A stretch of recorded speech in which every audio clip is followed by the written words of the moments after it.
कक्षा 11वीं के विद्यार्थियों को यहाँ पे एक महत्वपूर्ण जानकारी दे रहा हूँ, ठीक है? अगर आप पढ़ाई करते हो और अध्याय 1 भौतिक संसार को पढ़ते हो, तो यहाँ से सिर्फ़ आपको 3 नंबर के प्रश्न देखने को मिलेगा। कितने अंक के? 3 नंबर के, और वो भी 1 प्रश्न।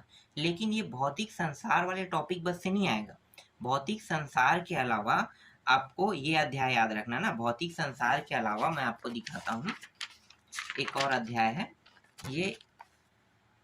ये रहा, ठीक है?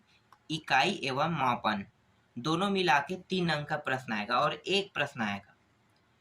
और टोटल जो आपका एग्ज़ाम रहेगा, कितने अंक का रहेगा?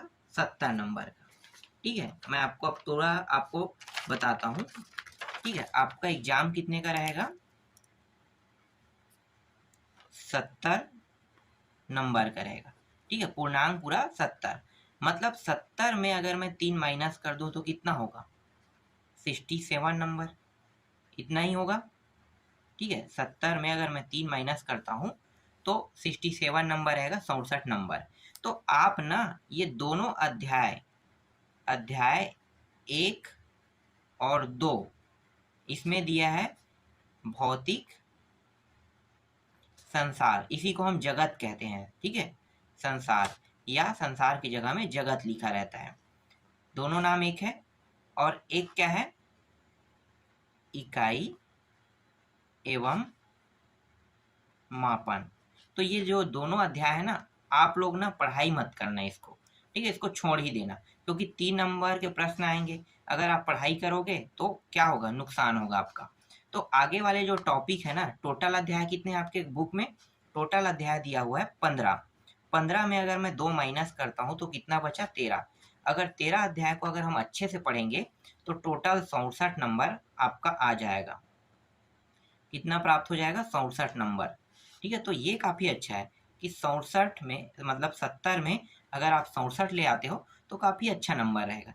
लेकिन अगर आप इन दोनों अध्याय को पढ़ने में अपना समय वेस्ट करोगे, जहाँ से प्रश्न नहीं के बतौर बनते, एक प्रश्न बनेगा, मुझे पता है कि यहाँ से जो प्रश्न बनेगा वो बनेगा इकाई 2 से, लेकिन मैंने इकाई 1 का टॉपिक आप लोगों को बताया। अब वीडियो बन गया तो मैं उसे डिलीट तो नहीं कर सकता, वीडियो को मैंने अपलोड कर दिया है। लेकिन ये जो भौतिक संसार है, यहाँ से प्रश्न नहीं बनेगा, बनेगा तो इकाई एवं मापन से बनेगा, वो भी विमीय सूत्र के बारे में प्रश्न बनेगा। किसके बारे में? विमीय सूत्र। तो सिर्फ आपको अगर पढ़ना होगा तो विमीय सूत्र वाले टॉपिक को पढ़ लेना, ठीक है? लेकिन मैं सजेस्ट करूंगा कि ये दोनों जो अध्याय है उसको पढ़ना ही मत, ठीक है? पढ़ोगे तो आपको नुकसान होगा, क्योंकि हमें कितने अध्याय पढ़ना है? टोटल 2 माइनस करेंगे तो 13 अध्याय, और 13 अध्याय मिला के 64 अंक का प्रश्न बनेगा। तो भैया ज़्यादा बेटर है कि 13 अध्याय को रटना ज़्यादा आसान है, 2 अध्याय को छोड़ दो, ठीक है? तो ये सबसे ऑथेंटिक ट्रिक है जो मैं आपको बता रहा हूँ, ठीक है? तो इसी ट्रिक का हम फॉलो करेंगे, और इसके बाद जो मैं अध्याय आपको बताऊंगा वो डायरेक्ट मैं तीसरा से शुरू करूंगा, क्योंकि वहां पे 10 अंक के प्रश्न आ रहा है। तो सीधा तीसरा अध्याय से मैं आपको प्रश्न बताऊंगा।